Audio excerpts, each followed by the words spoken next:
Hello and welcome to this episode of the podcast, very special episode where we have the privilege of introducing Miss Kimberly Brown, a highly accomplished professional with a wealth of experience in commercial real estate and community impact. Over the course of more than 3 decades, Kim's skills and experience spans various facets of commercial real estate, which includes investment sales, brokerage, and asset services. Over the years, she has made significant contributions to renowned firms like Cushman and Wakefield and JRT Realty Group. Kim's portfolio showcases her versatility across all sectors of commercial real estate, ranging from office and industrial properties to retail and multifamily developments. And her achievements are vast, and it would take up probably an entire episode to talk about them all here, but I'll list just a few to give you an idea of her range.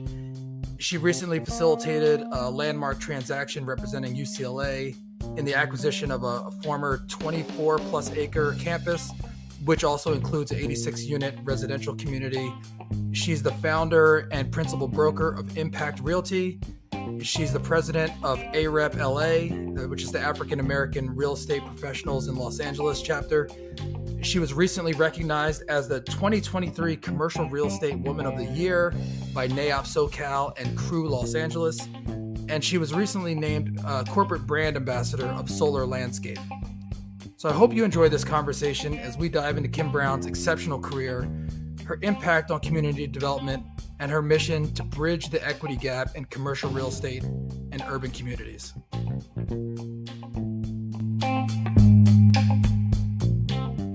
So I am pleased to present Ms. Kim Brown, who I consider a colleague, a friend, and in many ways, a mentor.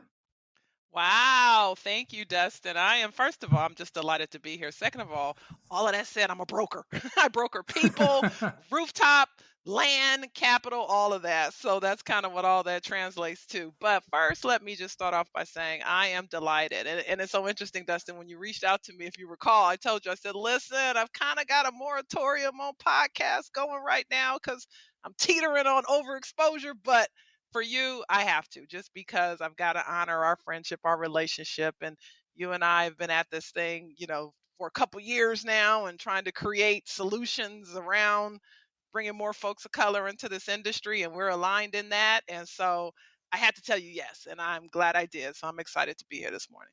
Well, thank you so much. And I am very confident that through this conversation, if any of the people that are listening are not familiar with you, will get a better idea of who you are and what makes you tick and some of the things that make you really special. Thank you. Good stuff. I'm excited. Let's get going. We got a lot to talk about. There's a lot roll. going on. Yep. Well, first, I said the bio, but I want to give you an opportunity to tell us a bit about yourself and your role at your organization. Yeah, no, thank you. So, couple things, and I move in a couple of different lanes. And so one is, my professional space, which, I've got 3 decades. I almost stopped saying that just because I just say decades long career. Started actually in operations and property management many, many moons ago, straight out of college. Back when asbestos was the thing, and I was hired as I took a job in college as an asbestos coordinator. I'm not even kidding. And so through that journey, I've survived. I've worked for some of the larger firms. I actually worked for a firm that was acquired by Insignia or CBRE many, many years ago. So I kind of worked for CBRE for a month, Cushman and Wakefield. Also, the last firm that I worked for was a commercial brokerage firm, women-led firm out of New York. So background in operations, background in brokerage, background in the supplier diversity space as it relates to brokerage. So that's kind of my professional career. Fast forward to 2020 and what happened, the unfortunate events and everything after that. This organization that I currently lead kind of got thrust out into the limelight a bit just because of where the industry was, and the industry is like clamoring for solutions and what have you. So ARAP LA is part of a national network of chapters. As you know, we've got about a dozen chapters still loading around the country. The thing about it, the organization started about 30 years ago in New York. So if anybody's listening from New York, you remember AAREPLA in the 90s. That's the legacy of AREP New York. It was rebranded as Cure, um, but fast forward. So it's flagship chapters. And so what's ironic, and I'm bring this conversation full circle around AREP, is this moment.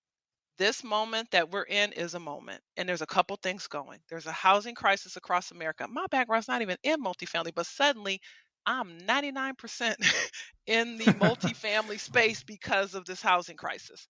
Secondly, we've got a an unprecedented number of black mayors around the country. And ironically, those black mayors are elected officials in the markets where we've got ARAP chapters. And so those black mayors are looking like here in LA, we've got our first woman black mayor. She's the 43rd mayor, city of Los Angeles. She's told us, I need this organization behind me. Like, if it's not us, then who? As she is executing on her strategy, and our role is to ensure equity is embedded and this story is repeated across the country. So it's really kind of thrust me, this is a long answer, it's really kind of thrust me into a unique position where my professional background and my mission driven alignment intersect. And so it's a great opportunity, a great lane, and a great runway, and I'm seizing the moment. I want to go back to the beginning of your journey, because I found that sometimes in having these conversations, you mentioned getting in on the operation side and the property management side. That can lead to like weaving together the story of the moment that we're in. Can you talk about how you originally got into the industry and what were the things that either led you to it or attracted you to the industry?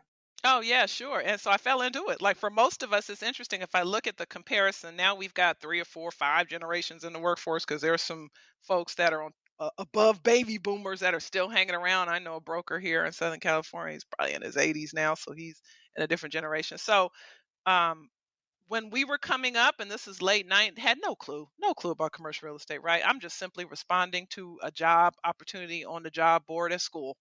And so here I respond to this job. It happens to be a developer in Beverly Hills. And so they had some assets in Century City, some high rise office towers. I'm like, wow, no clue. No clue what I'm walking into.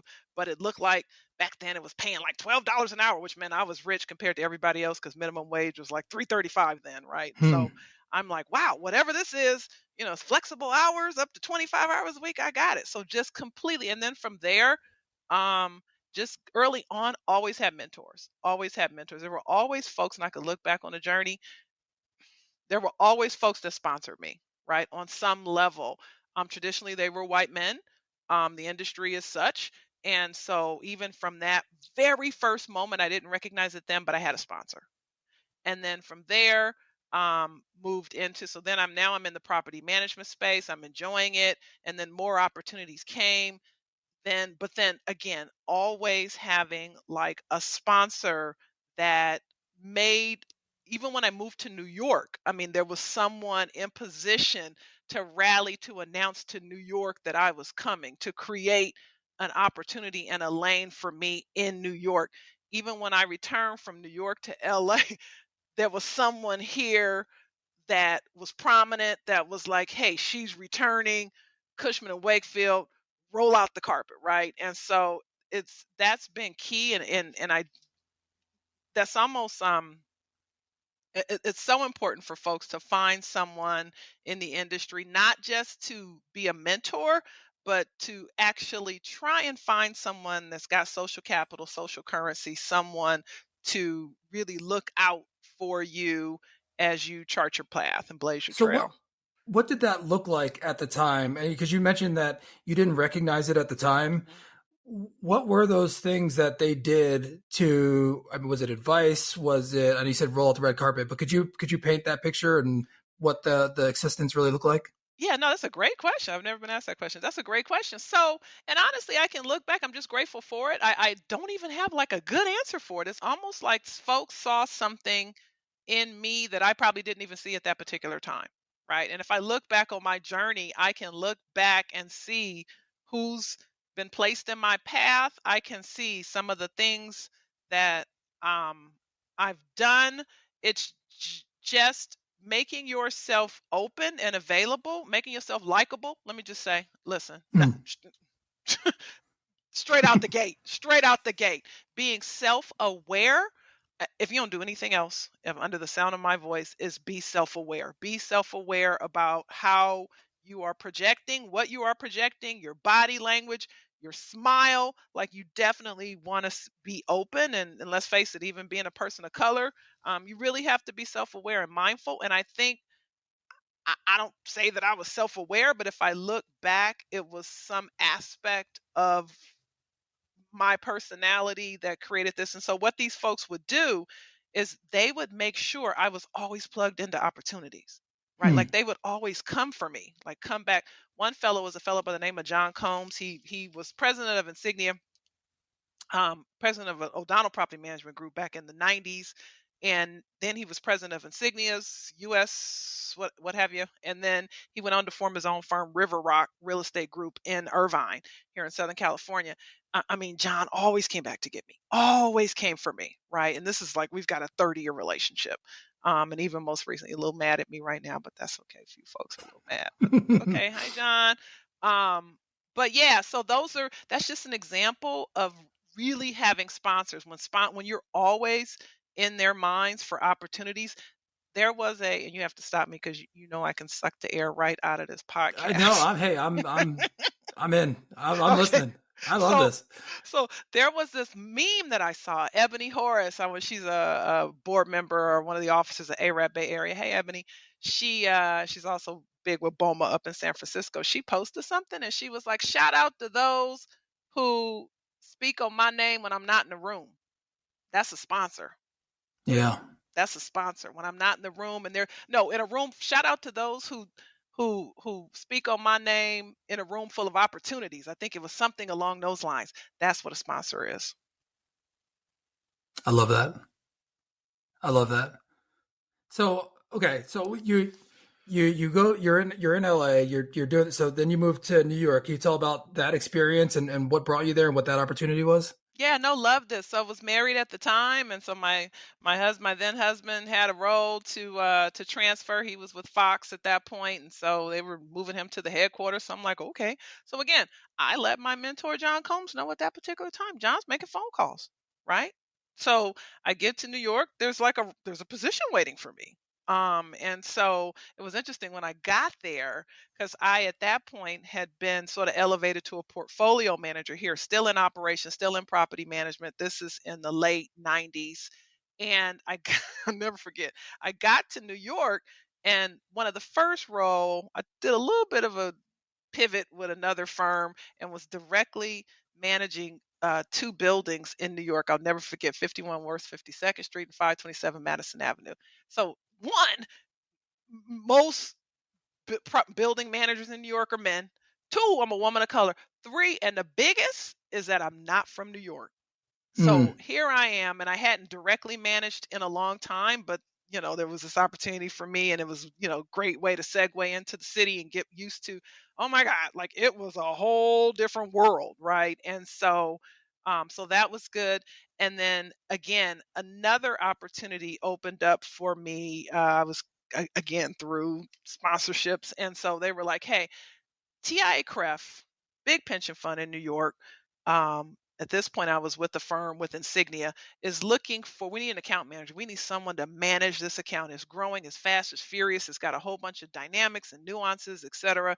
We want you to do it, right? Introduce me to the client. So in New York, I then move into this role where I'm managing this large account of real estate, leasing and management.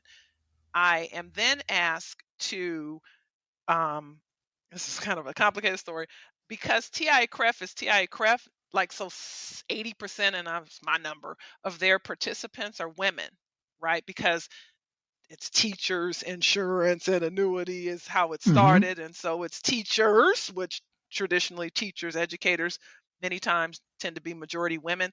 So they always had a equity platform, right? Or a diversity platform, let's say, from way, way back, CalPERS 2, before this was even a thing, right?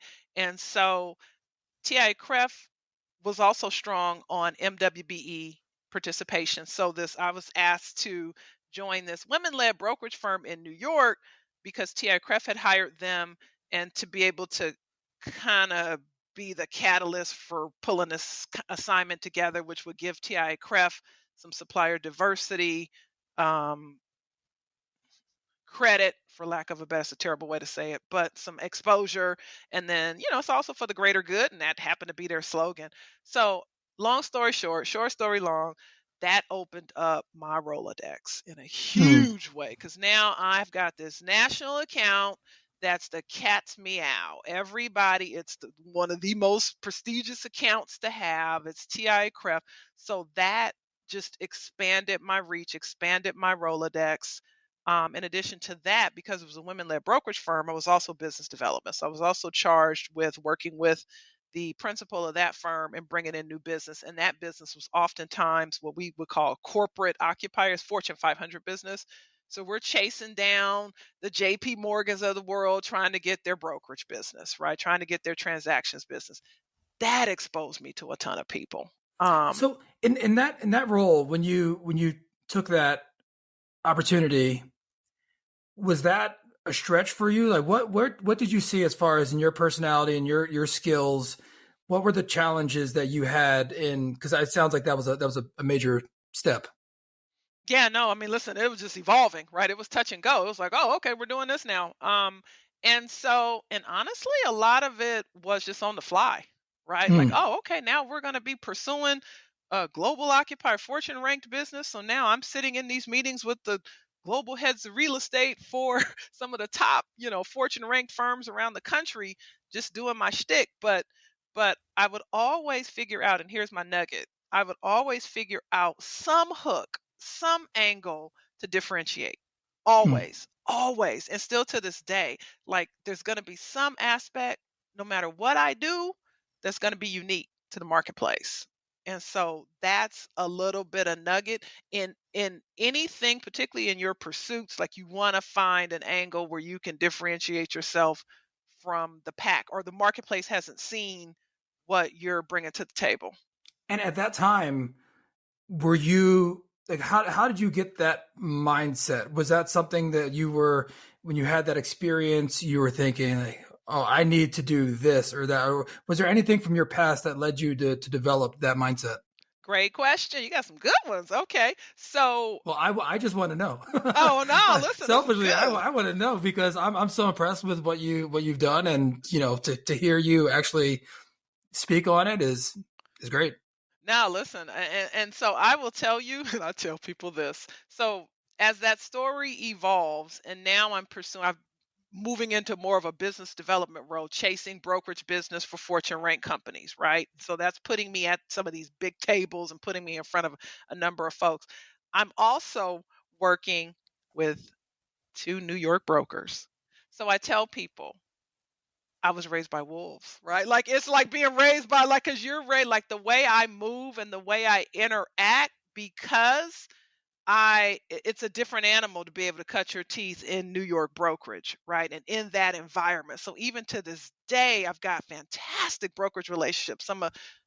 Again, some phenomenal brokers in New York that I've known for, 25 years now, right? That I can pick up the phone and call Bruce Mosler, who's foreign, who's vice chair at Cushman, top producer in the country. I could pick up the phone and call Mitch Rudin, who's CEO of South. Like all of those relationships came from my time in New York, being connected to Jody Police, who was president of JRT Realty Group, and just traveling in those circles. And so it created kind of a mindset for me because and so I can be a bit much here in LA sometimes in my approach because I was raised that way in brokerage at least. I mean, I started obviously in property management as I shared, but my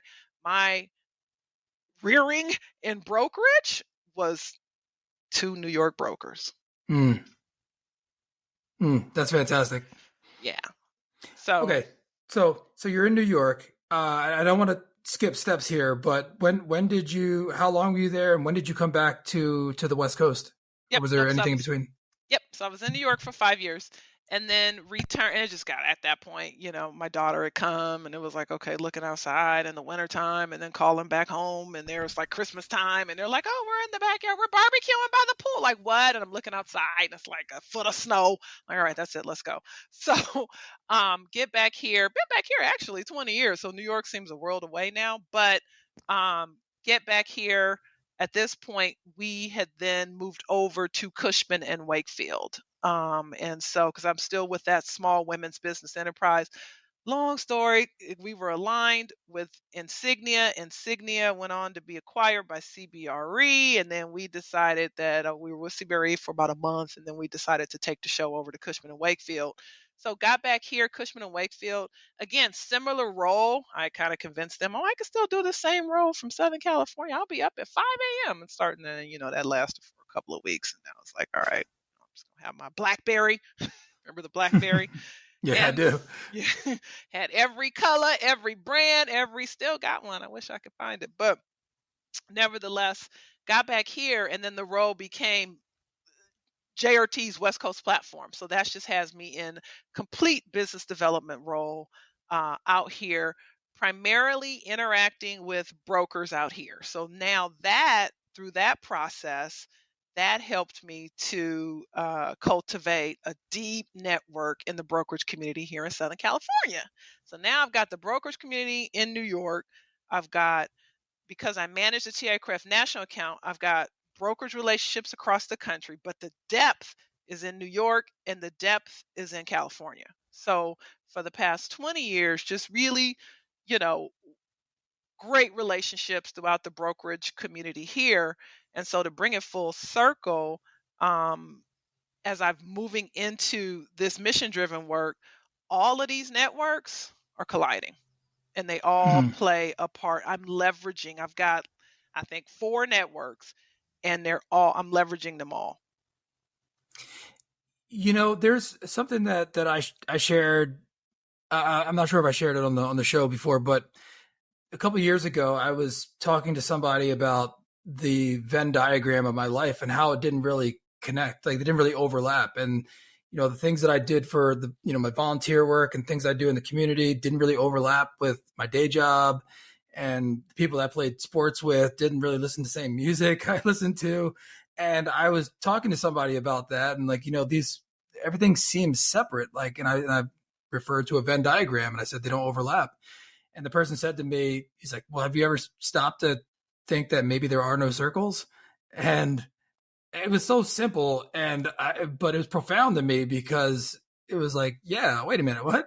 Like there are no circles. Maybe I'm keeping them apart for some reason. I don't know, but I'm having them. But so now I feel that everything that I've been doing and the mission driven work and the community involvement and my career and my interests in technology and sustainability and the people that I'm friends with, like, I'm bringing everything together and it feels special. And I feel like you're hitting on that note right there. No, and you and I have had these conversations. I mean, this is Mhm. exactly it. I mean, what you've done with Beekrin is phenomenal. And so, like, there's opportunities to leverage all of your interests, right? And sometimes, and listen, and I tell the Gen Z on the phone because they all want impact work. They want to get to 0 and 50 by next year, right? Like, this stuff takes time. I mean, you and I have careers that have spanned some time here, right? And so, while I encourage folks to pursue kind of some mission driven alignment in what they're doing, but it's not like you can just graduate school and fall into something like what you speak of. And so Mm. it takes time to arrive there, but when you arrive there, like to your point, like it's a great feeling, right? Because and John Combs told me this. He goes, like to have your personal, like your mission driven and your personal goals align with your professional goals is a special place to be. And not everyone gets there, but I think if folks can be mindful of it in the moves they make, Gen Z is coming straight out. They're getting there. Listen, I hear from these kids all the time. They're like, listen, just I want to go work for a black developer in LA. Like I want to do mission driven. Like, don't want to. No, you should probably take a look at broker. No, not interested.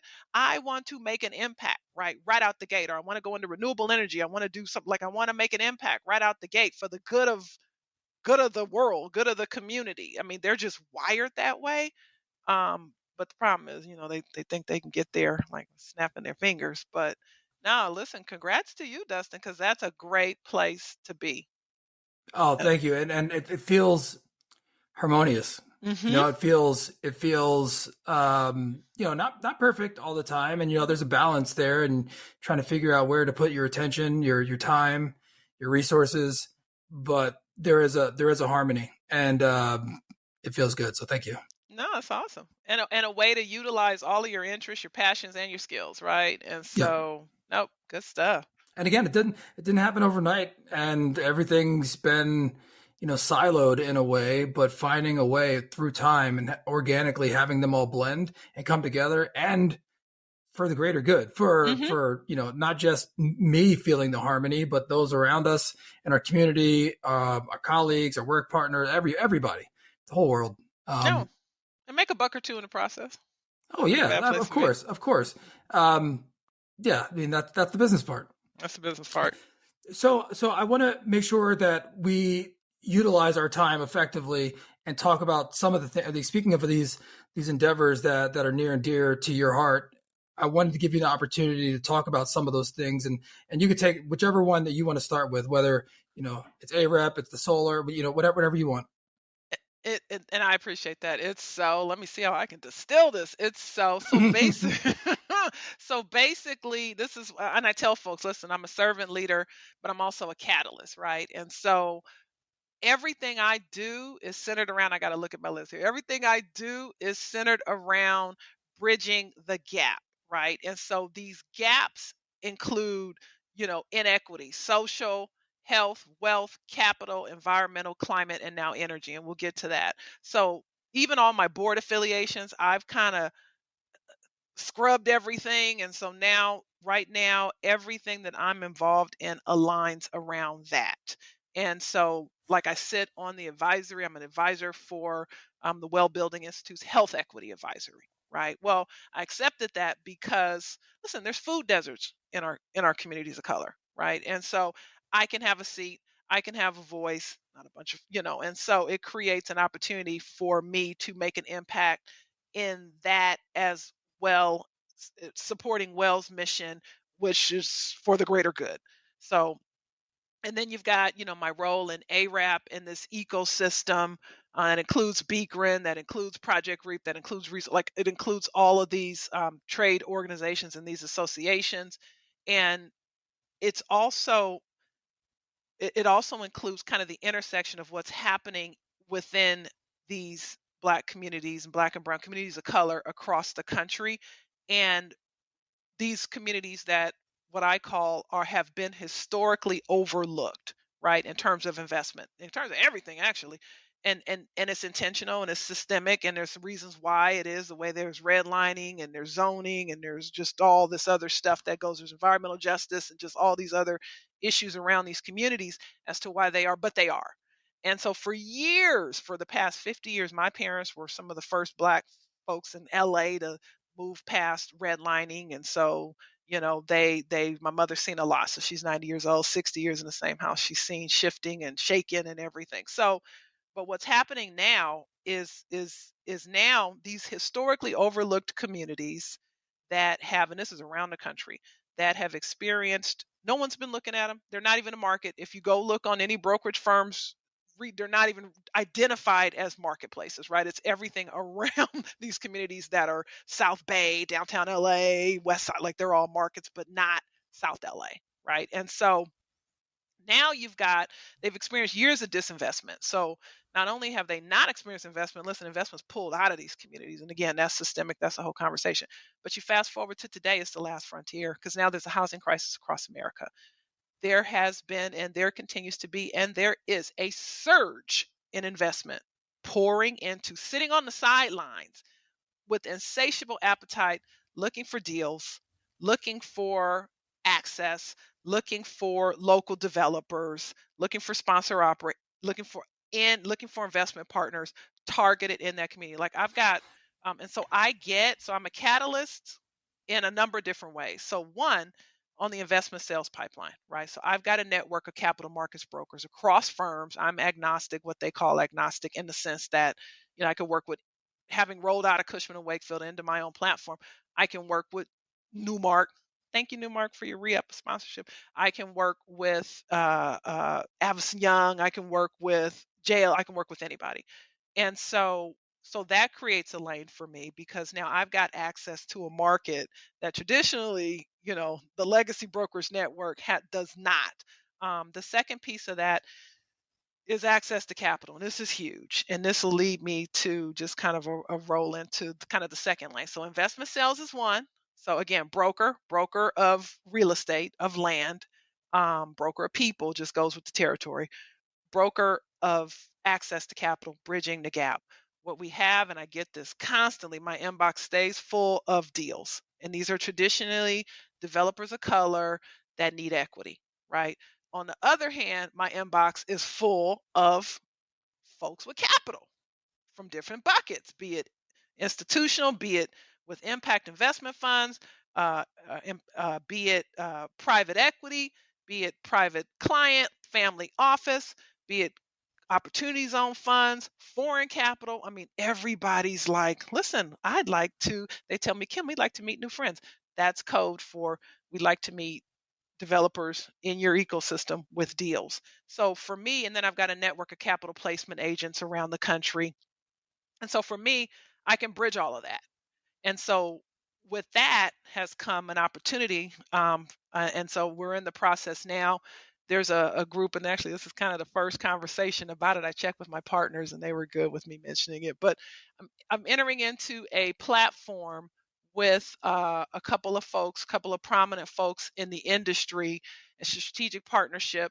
It's going to be an investment management platform around debt, equity, development, and investment. And so the main partner is Cherie Franklin, who we call the godmother of commercial real estate here in Southern California. And she's a 30-year legacy developer, a Black woman. The second, I met her at the Reese event in LA a few weeks ago. Yeah, she's yeah. fantastic. Oh, powerhouse. And so she is leading the charge, track record, all of that. Expertise. She's highly regarded in commercial real estate circles, not just in South LA but even though that's kind of her core marketplace, but just throughout Southern California. I mean, she's advised the last 4 mayors around their housing strategy, so she's just prominent. So she is taking the lead in the partnership. And then we also have a fellow by the name of Fred White, who just rolled out. He's a lending strategist, just a lending advisor, just a deep experience working in institutional. He just rolled out at the city of Los Angeles. He was hired under the last administration. And so the 3 of us have come together. We also have another person that is aligning with him, super prominent here in LA. And I don't want to mention his name yet, but nevertheless, so that's our platform. Our platform will be bridging the gap. We already have interest. We've already got investors. We've already got deals. We certainly have deals. And so that, because what we're finding is there's this gap, and not to get too deep into the woods, but if you've got a $200 million deal and you're a developer of color, you can probably find some capital if it meets all the mandates and meets all the return requirements. There's this, and we measure by equity check. So if you've got a $65-100 million equity check requirement, you can probably, and it's got to reach a return target, it can probably find some capital. There's a gap in what we call this $5 to $20 million equity check space. That's a certain size deal, and that tends to be, it's almost like for purposes of this conversation, it's like a 50 unit housing project, right? Too small for institutional capital, but too large for friends and family. And so it's stuck, right? And that tends to be the lion's share of the deals. And so that's a whole nother podcast, because what ends up happening is the developers that are supposed to be supported in this impact investment space are still not, it's not working. Something's not working the way it should be working. And so that's what we're here to address. And then lastly, and all of this is all organic to me because it's all the same people and it's all the same conversation. Lastly, as you mentioned, I just signed on as a corporate solar ambassador for Community Solar. Really quick, Community Solar is coming to California. It's been successful in Illinois and in about 21 other states, and primarily New York and New Jersey. But what it looks like is it's providing renewable energy, solar, to low income or communities where there have been some energy inequities, right? Where it's difficult to access renewable energy. And so what it looks like is we need our landlords, those same developers or other developers, to give up their rooftop space. That rooftop space they get, that's a lease. So I'm a broker, so I'm leasing rooftop space. And so that rooftop space then allows a solar developer, very similar to real estate development, to develop on that rooftop space, produce that energy. That energy then goes back to the utility company's grid, and then that utility company then can give its users credit to on their bills towards sustainable. So it's not like having panels on your roof where you're going to generate all that, but it's creating some form of equity where people that don't own a home, because not everybody can, listen, if you're renting, nothing you could do, right? And so this is a solution around that. So that's it.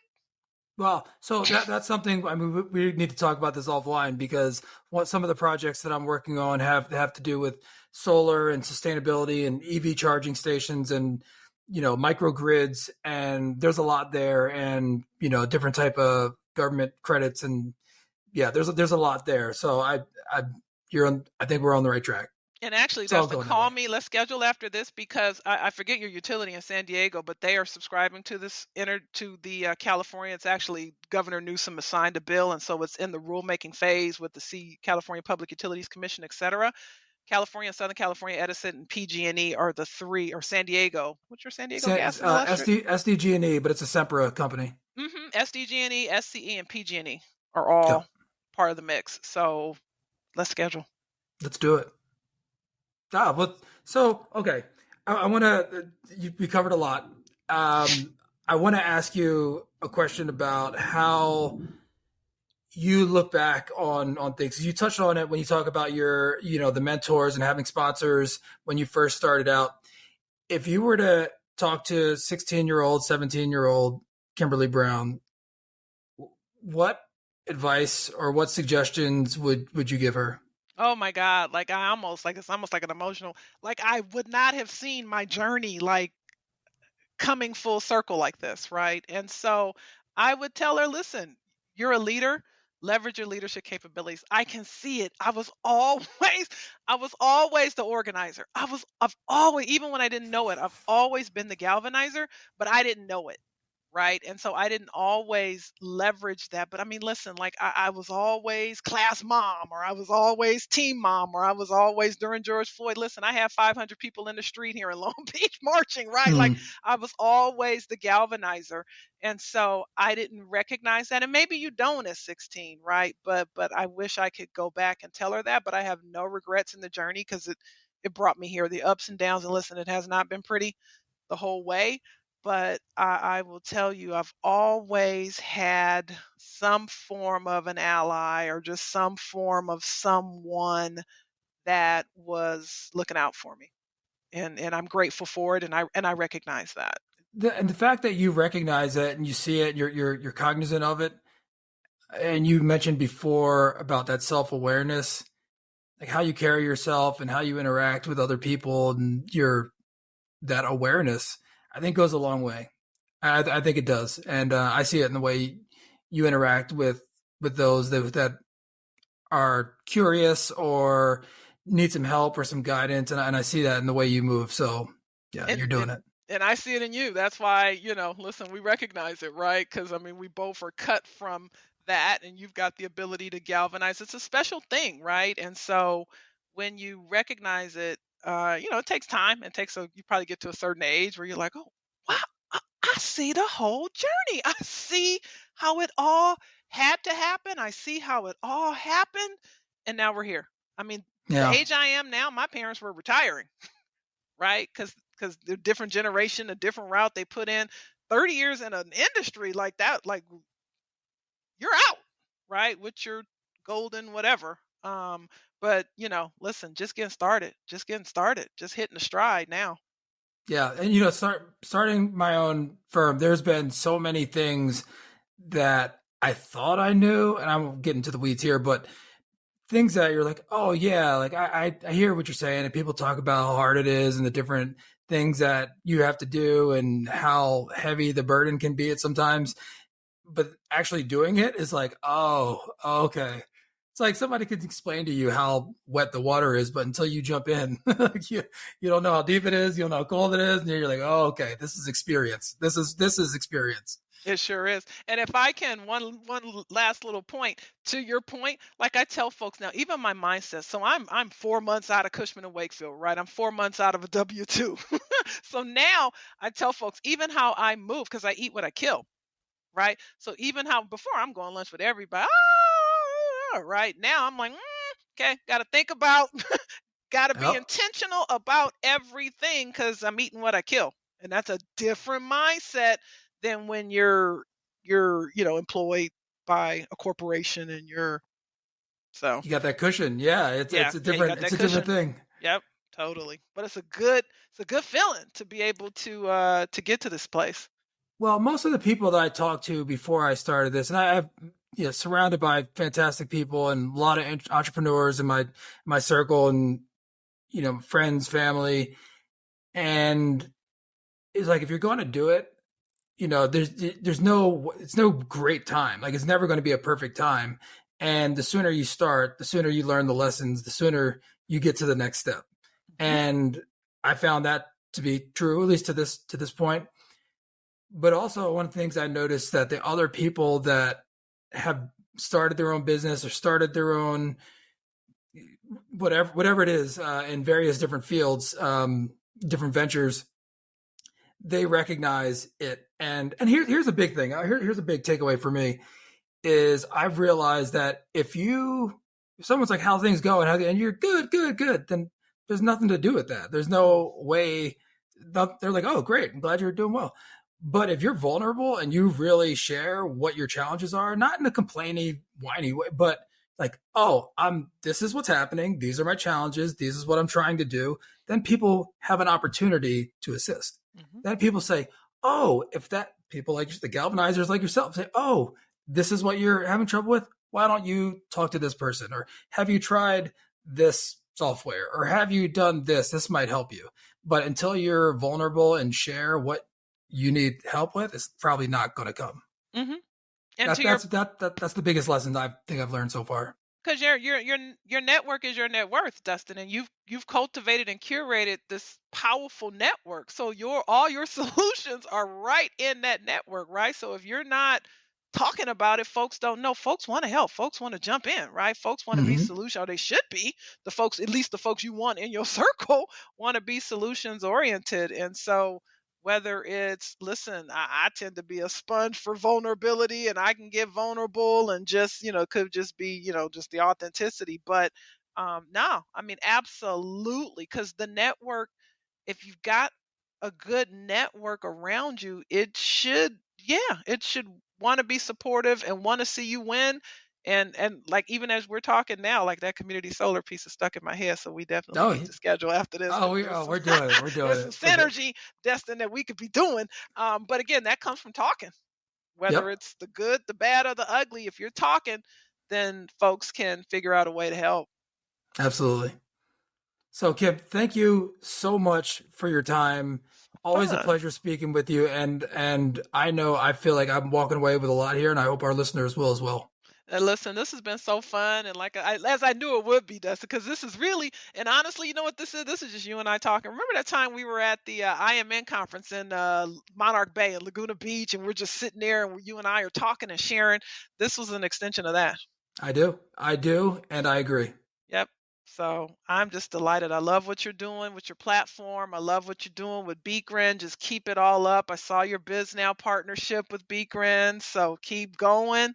And let's collaborate. Let's do some deal. Let's do some business. Thank you. I love it. So, thank you very much. I'll talk to you soon. Okay. Take care. I'll share all the information on the show notes of how to get in contact with you and all the projects that you're working on as well. Awesome. Thank you so much. You got it. Okay. Take care.